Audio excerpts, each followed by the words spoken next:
Good morning बच्चों। आज हम जो है पढ़ने वाले हैं, जो हमारा चैप्टर चल रहा है चौथा पार्ट, सदिश विश्लेषण एवं प्रक्षेप के गति। तो कल हमने उसमें पढ़ा था सदिश राशियां और अदिश राशियों के बारे में, ठीक है ना। आज हम पढ़ेंगे कि भाई जो सदिशों का निरूपण कैसे होता है, मैंने आपको कल बता दिया है ना। उस पर किसी माना वे को हम वी से डिनोट करते हैं तो हम ऊपर वेक्टर लगा देते हैं। अब वेक्टर का जो ऐसी लाइन है वो आपके परिमाण को बताती है, और जबकि जो ऐसे आगे जो उसकी कैप होती है, तीर की जो नोक होती है, वो उस दिशा को व्यक्त करती है ना। तो आज हम पढ़ने वाले हैं स्थिति एवं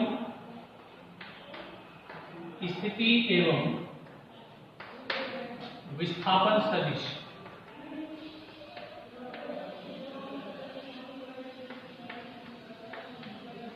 स्थिति एवं विस्थापन सदिश।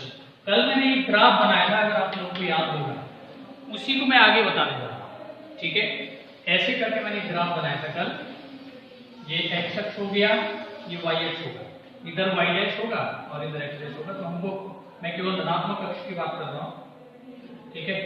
ये आपका एक्स डैश हो गया और नीचे आपका क्या हो जाएगा, वाई डैश हो जाएगा, ठीक है। तो इस पर जो है हम स्थिति सदिशों को, जैसे ये मूल बिंदु है, जिस बिंदु से हम प्रारंभ कर रहे हैं किसी वस्तु की गति को, तो अगर कोई सदिश राशि जो है मूल बिंदु के सापेक्ष आगे जाती है, जैसे यहां से कोई वेक्टर हम दिखाएं ऐसे करके P, ये कोई वेक्टर हमने जो है O से इसकी स्थिति दिखा दी कि बिंदु P तक, ठीक है। इसको हम वेक्टर R1 कह सकते हैं, ऐसे करके वेक्टर R1। तो इसी को हम जो है जिस सदिश की हम स्थिति दिखा रहे हैं OP, है ना। तो अगर ये जो है स्मॉल t समय में, t1 समय में, ये t1 समय में, ये जो कोई भी सदिश है, ये t1 समय में O से बिंदु P तक विस्थापित होता है, तो R1 इसका जो है स्थिति सदिश कहलाता है। ये इसकी स्थिति को बताता है। इसको ऐसे भी लिखा जा सकता है, मॉड R1 इक्वल टू ऐसे वेक्टर R, ठीक है। उसको मॉड में लिया जाता है, उसको मॉड में लिया जाता है, तो वेक्टर R। तो ये स्थिति सदिश कहलाता है समय t के सापेक्ष। अब अगर दूसरा कोई सदिश हमारे पास ऐसे ही है, हमने इसको बिंदु Q तक ले लिया, इसको हमने R2 से डिनोट कर दिया, ऐसे किससे डिनोट कर दिया, इसको R1 से, और इसको किससे डिनोट कर दिया, R2 से। और इसने यहां तक पहुंचने में कितना समय लिया, t2, ठीक है। इसने यहां से वहां पहुंचने में कितना समय लिया, t2 समय लिया। अब इन दोनों का जो इनकी स्थिति सदिश हो गए, क्या हो गए, स्थिति सदिश हो गए, लेकिन इनका विस्थापन क्या सदिश क्या होगा, यानी कि स्थिति सदिश क्या होगा। अगर हम परिभाषा देना चाहें तो हम कहेंगे कि भाई किसी सदिश की स्थिति को प्रकट करने वाला जो सदिश है वही उसका स्थिति सदिश कहलाता है। जैसे P की जो R1 की जो स्थिति है वो O से P है, ठीक है। स्मॉल t समय में वो O से P पर विस्थापित हो रहा है, तो R1 इसका जो है स्थिति सदिश हुआ। वैसे ही OQ में स्थिति सदिश कितना है, R2, ठीक है। अब ये जो है इनके बीच की जो न्यूनतम दूरी है, ये PQ, यही इसका विस्थापन सदिश कहलाता है। विस्थापन सदिश, ठीक है। अब विस्थापन सदिश कितना हुआ, T1 माइनस T2, ठीक है। इन दोनों के बीच की न्यूनतम दूरी, ठीक है। अच्छा, बराबर क्या हो जाएगा, PQ, ऐसे है। तो ये जो PQ है, यही इसका विस्थापन सदिश है, या इसको हम लिख सकते हैं mod vector R1 minus vector R2 is equal to PQ। ये तो समय का वो हो गया, और ये इसका जो है विस्थापन सदिश को क्या करता है, व्यक्त करता है। तो स्थिति सदिश यानी कि जो स्थिति को बताए, और विस्थापन सदिश यानी कि जो दो सदिशों के बीच के विस्थापन को व्यक्त करता है, उसको हम कहते हैं विस्थापन सदिश, ठीक है ना। तो आप ये बात समझ गए होंगे, स्थिति सदिश स्थिति को प्रकट करने वाला सदिश, विस्थापन सदिश यानी कि दो, विस्थापन सदिश वहीं पर आएगा जहां पे दो होते हैं, ठीक है। अकेले का फिर मूल बिंदु के सापेक्ष होगा। तो स्थिति सदिश स्थिति को प्रकट करने वाला सदिश, और विस्थापन सदिश यानी कि दो सदिशों के बीच का जो न्यूनतम विस्थापन है उसको व्यक्त करने वाला जो सदिश है वो विस्थापन सदिश कहलाता है। ठीक है, अब हम बात करते हैं सदिशों के प्रकार। सदिशों के प्रकार, तो सदिश जो है जितने प्रकार के होंगे, क्योंकि आज के इसमें पूरा नहीं होगा तो मैं इसको क्रम डालता रहूंगा, और उसके बाद कल जब समाप्त होगा तो समझिए सदिश कितने प्रकार। तो पहला प्रकार मैं लिख रहा हूं नंबर 1,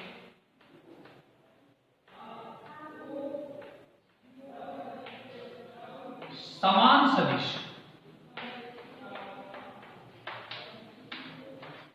समान सदिश, इक्वल वेक्टर। ठीक है, अब परिभाषा में यहां से बोल रहा हूं, आपने इसको नोट करना है। ठीक है ना, समान सदिश यानी कि दो ऐसे सदिश जिनका परिमाण और दिशा समान हो। दो ऐसे सदिश जिनका परिमाण और दिशा समान हो, समान सदिश कहलाते हैं। जैसे कोई सदिश हमारे पास है, ये वेक्टर ए है और ये वेक्टर बी है, तो इनकी दिशा भी समान है और इनके परिमाण भी समान है, इन दोनों के मान समान है। तो हम कह सकते हैं vector A is equal to vector B. ठीक है, क्या होना चाहिए समान सदिश में? क्या होना चाहिए? परिमाण व दिशा समान। परिमाण का मतलब मान, अगर a का मान 2 है तो b का मान भी 2 होना चाहिए। ठीक है, और 3 है तो 3 होना चाहिए, और दिशा एक ही दिशा में होनी चाहिए। तो उन दो सदिशों को हम क्या कहते हैं?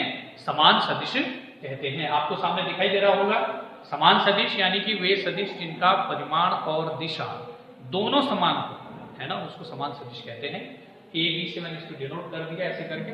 और इसमें एक मजेदार बात है कि जो समान सदिश होते हैं वो हमेशा एक दूसरे के समांतर होते हैं, ऐसे, है ना, वो एक दूसरे के पैरेलल होते हैं। जो समान सदिश होते हैं वो एक दूसरे के क्या होते हैं? पैरेलल होते हैं। ठीक है, तो समान सदिश हो गया। अब मैं बात करता हूं विपरीत सदिश। Opposite vector, equal vector and opposite vector. Opposite vector ये इक्वल हो गए, equal vector and opposite vector. अब विपरीत सदिश किसको कहेंगे? वे सदिश जिनका परिमाण तो समान है परंतु दिशा विपरीत है ना। परिमाण समान है और दिशा कैसी है? विपरीत है, उनको हम कहते हैं क्या? विपरीत सदिश। जैसे हमने अभी समान सदिश दिखाए, ये इधर A जा रहा है और B इधर को हो गया। अब है तो A और B बराबर हैं, लेकिन इनकी दिशाएं विपरीत हैं। तो विपरीत दिशा लगाने के लिए हम जो है क्या करते हैं? माइनस का प्रयोग करते हैं। तो A equal to minus B। ठीक है, और विपरीत सदिशों का योग हमेशा शून्य होता है, ये गुण है इसका। Vector A plus vector B is equal to 0। ठीक है ना, ये इसे पक्षांतर कर दीजिए, सामने 0 बचेगा। तो विपरीत सदिश क्या हुए? वे सदिश जिनका परिमाण तो समान होता है परंतु दिशा क्या होती है? विपरीत होती है। ऐसे सदिश जो है विपरीत सदिश कहलाते हैं। ठीक है ना, तो आप इसको देखने के लिए बार बार मैं इसको मिटा रहा हूं, बार बार वीडियो को देखें। और दो प्रकार के सदिश मैंने आपको बता दिए हैं। अब हम बात करते हैं तीसरे प्रकार के सदिशों की। तीसरे प्रकार के सदिश की बात करते हैं। तो तीसरा है आपका एकांक सदिश। बहुत इंपॉर्टेंट है, ध्यान देना, ये आगे पूछा जाएगा। एकांक सदिश, इसको कहते हैं यूनिट वेक्टर। यूनिट वेक्टर ये बहुत इंपॉर्टेंट है, ये आपके आगे न्यूमेरिकल में बहुत काम आने वाला है। एकांक सदिश का मतलब होता है वे सदिश जिसका परिमाण एक हो, है ना, उसे एकांक सदिश कहते हैं। वे सदिश जिसका परिमाण एक होता है एकांक सदिश कहलाता है। ठीक है, और इसको हम ऐसे डिनोट करते हैं। सपोज हमारे पास कोई माना ए कोई सदिश है, ठीक है, कोई वेक्टर ए है, माना किसी सदिश कैपिटल ए का परिमाण मॉड ए, परिमाण को मॉड में लेते हैं, ठीक है, मॉड ए है, तो ए का एकांक सदिश, सदिश ए का एकांक सदिश, इसको करते हैं ऐसे, ए के ऊपर ऐसे कैप लगाते हैं, ठीक है, unit vector A is equal to vector A upon mod A, और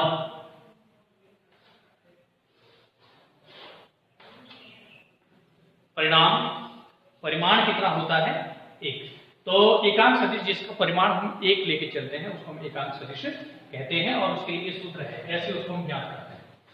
एकांक सदिश, किसी सदिश के सापेक्ष एकांक सदिश ज्ञात करना, इस प्रकार से हम उसको करते हैं। ठीक है ना। अब हम बात करते हैं अवयव सदिशों की।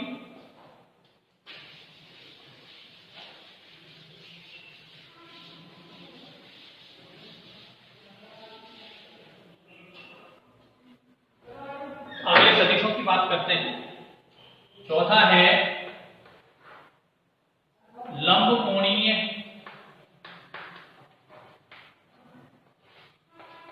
एकांक सदिश।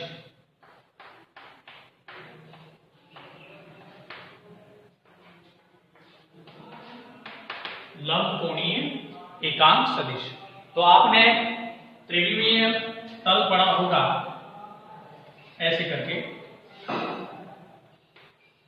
अगर ये x है, ये y है और ये z है, ठीक है, तो यहाँ पे x y z ऐसे करके ले लीजिए। तो तीन दिशाओं में अगर कोई तीन सदिश आपके पास हैं ऐसे करके, ठीक है, तो इन पर जो है, इन पर सदिशों को हम ऐसे करते हैं। मान के चलिए वेक्टर ये है, ये x स्थिति में है, और ये वेक्टर a है, ये y तल की स्थिति में है, और ये वेक्टर a जो है z तल की स्थिति में है। ठीक है, तो जो लंबकोणीय एकांक सदिश होते हैं उनको I ऐसे एकांक सदिश लिखते हैं। x अक्ष पर I और y अक्ष पर जो है j और z अक्ष पर जो है k से डिनोट करते हैं। ठीक है, तो जो वेक्टर a होगा टोटल, ठीक है, वो होगा ax I plus ay j plus az k। ठीक है, तो लंबकोणीय एकांक सदिशों को हम ऐसे unit vector a, unit vector j और यूनिट वेक्टर k से डिनोट करते हैं। तो ये इस टाइप से हमारे पास होता है। और अगर हम इसका परिमाण निकालना चाहें, मैग्नीट्यूड निकालना चाहें, तो मॉड वेक्टर a यानी कि a का परिमाण अंडर रूट ऐसे ax का स्क्वायर प्लस ay का स्क्वायर प्लस az का स्क्वायर। ठीक है, उदाहरण के तौर पर हमारे पास कोई सदिश ऐसा है, a बराबर 2i plus 3j minus 4k, मैंने अनुमान से लिखा है, ऐसे करके हमारे पास कोई सदिश है। इसका अगर हम परिमाण निकालना चाहें, परिमाण किसका, वेक्टर a का, तो वेक्टर मॉड वेक्टर a लिखते हैं। ठीक है, तो क्या कैसे निकालते हैं, अंडर रूट, देखो यानी कि i j k के जो गुणांक है उनका वर्ग करके दिखाते हैं। 2 का स्क्वायर प्लस 3 का स्क्वायर प्लस माइनस 4 का स्क्वायर। तो mod vector a equal to हो जाएगा अंडर रूट 2 का स्क्वायर 4, 3 का 9 और 4 का 16, माइनस का प्लस हो जाएगा। ठीक है, तो mod vector a is equal to हो जाएगा 16 और 25 और 4 29, अंडर रूट 29। तो ऐसे करके किसी का भी क्या निकालते हैं, मॉड निकालते हैं। अब अगर एकांक सदिश इसके सापेक्ष निकालना, तो हम इसमें जो है इसका ए का भाग ए को अंश में देकर इसका भाग जो है ए में दे देते हैं, ऐसे करके हम इसको निकालते हैं। तो ये आपके हो गए क्या, लंबकोणीय सदिश। सरल सी बात है, जो हमारा त्रिविमीय तल है उसमें x अक्ष पर, y अक्ष पर और z अक्ष पर जो है हम एकांक सदिशों को i, j, k से डिनोट करते हैं और इन्हीं को हम जो है लंबकोणीय एकांक सदिश कहते हैं, क्योंकि यहाँ पे प्रत्येक के बीच का कोण कितना होता है 90 डिग्री, इसलिए लंबकोणीय या समकोणीय एकांक सदिश। एकांक सदिश तो वही है जो हमने कहा कि जिसका परिमाण एक हो। अब अगर ये परस्पर एक दूसरे के लंबवत हैं और त्रिविमीय तल में है तो हम इसको कहते हैं लंबकोणीय एकांक सदिश। अब आप इसको देख लीजिएगा, है ना, क्योंकि लिखते हुए सामने पीठ लग जाती है। ठीक है, तो आप इसको देखिए और मैं एक और सदिश के बारे में बात करता हूं।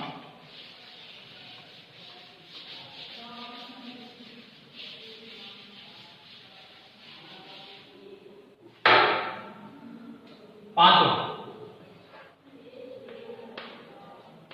शून्य सदिश, जीरो वेक्टर शून्य सदिश। ठीक है, तो वह सदिश जिसका परिमाण शून्य होता है, वह सदिश जिसका परिमाण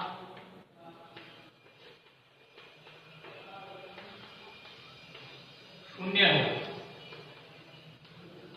होता है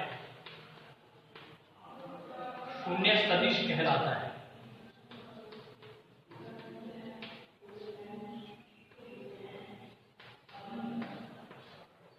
ठीक है भाई, तो जिसका परिमाण शून्य है, जैसे अगर a का परिमाण शून्य है 0, तो इसको हम जीरो वेक्टर कहते हैं। ठीक है कि नहीं। अब इसमें मजेदार बात यह है कि एक इसको हम जो है तथ्यहीन सदिश भी कहते हैं कि इसका बेमतलब का सदिश है, लेकिन इसकी जरूरत है इसीलिए इसको लिया गया। ठीक है कि नहीं। जैसे गणितीय संख्याओं में, गणितीय संक्रियाओं में, कैलकुलेशन में जीरो के बगैर कोई भी कैलकुलेशन पूरी नहीं हो सकती है, क्योंकि जीरो नहीं है तो 9 से आगे हम बढ़ नहीं पाएंगे। वैसे ही सभी सदिशों के लिए जो है यहाँ पर शून्य सदिश बहुत महत्वपूर्ण है। शून्य सदिश के बगैर सबकी अवधारणाएं लगभग नकारात्मक, यानी कि कहेंगे कि भाई अस्तित्वहीन है। ठीक है, तो जीरो वेक्टर क्या होता है? जीरो वेक्टर की ना तो कोई दिशा होती ना परिमाण होता है, इसकी दिशा भी कुछ नहीं होती क्योंकि ये रुका हुआ होता है ना। तो जीरो की जो शून्य वेक्टर है, शून्य सदिश है, उसकी ना तो कोई दिशा है और ना ही कोई परिमाण है। तो सदिश कैसे हो मैं बताऊं। ये हमेशा दो सदिशों के बीच का मामला रहता है। मैंने कहा कि अभी आपने देखा होगा कि अगर विपरीत सदिश हैं तो उनका टोटल परिमाण कितना निकलेगा? 0, है ना। अगर वेक्टर a बराबर माइनस वेक्टर b है तो a प्लस b बराबर 0 विपरीत में। और अगर कोई समान सदिश है, समान अगर है, यानी कि a बराबर b है तो a माइनस b बराबर 0। तो कहने का मतलब दो सदिशों का कहीं पे अंतर शून्य आ रहा है तो कहीं पे योग शून्य आ रहा है। ठीक है, तो ऐसे सदिश ये सदिश ही होंगे। ठीक है ना। तो इनका इन वेक्टरों को हम कहते हैं क्या? शून्य सदिश। परिभाषा है जिसका परिमाण क्या है? शून्य है। ठीक है, आप समझ गए होंगे इसको क्यों लिया गया है। अभी आप देखेंगे कि जब कोई वस्तु रुकी हुई होती है तो उसका प्रारंभिक वेग शून्य होता है, जबकि वेग क्या है? सदिश है। तो उस वक्त वेग का परिमाण क्या है? 0। दिशा क्या है? 0, क्योंकि उसने चलना ही प्रारंभ नहीं किया, लेकिन वेग सदिश है। तो उस स्थिति में हम कहेंगे कि वेग जो है शून्य सदिश है। या फिर कोई वस्तु रुक जाती है, गति में हमने पढ़ा, तो उसका अंतिम वेग शून्य हो जाता है, तो वेग अंतिम वेग क्या हो गया? शून्य हो गया। ठीक है, तो शून्य सदिश की अब बड़ी आवश्यकता है, परिमाण और दिशा नहीं होती है, फिर भी हम इसका अस्तित्व मानते हैं। जैसे कोई भी कैलकुलेशन शून्य के बगैर गणितीय संक्रिया पूरी नहीं हो सकती है, वैसे ही शून्य सदिश के बगैर जो है अन्य सदिशों का कोई अस्तित्व नहीं होगा, क्योंकि बीच में आए गया है, कहीं ना कहीं 0 करना पड़ेगा। ठीक है, तो आज हमने कुछ सदिशों के बारे में पढ़ा है। इसके बाद जो सदिशों के प्रकार है वो हम अगले वीडियो लेक्चर में पढ़ने वाले हैं। ठीक है, तब तक के लिए धन्यवाद। अपना ध्यान रखिए, अनावश्यक इधर उधर मत घूमिए और समझने के लिए बार बार वीडियो को देखें। ठीक है, समस्या होने पर कमेंट बॉक्स में जाएं और उसको मुझे बताएं। आवाज गूंजती है, मैंने बार बार कहा है, क्योंकि यहाँ पे विशेष कोई टीम वर्क नहीं है कि भाई हम लोग जो है इस माइक को लेकर पढ़ा रहे हैं वगैरह वगैरह। चलिए, परिस्थितियां हैं, हम कोशिश कर रहे हैं कि भाई ठीक आप तक पहुंचे, ठीक है। तो उसके लिए आप हेडफोन का प्रयोग करें और अपने जो है क्या करेंगे, हेडफोन जब लगाएंगे तो आवाज़ धीमी रखिए तो ठीक सुनाई देता है, क्योंकि मैंने खुद करके देखा है, ठीक है। तो अपना ख्याल रखिए, धन्यवाद।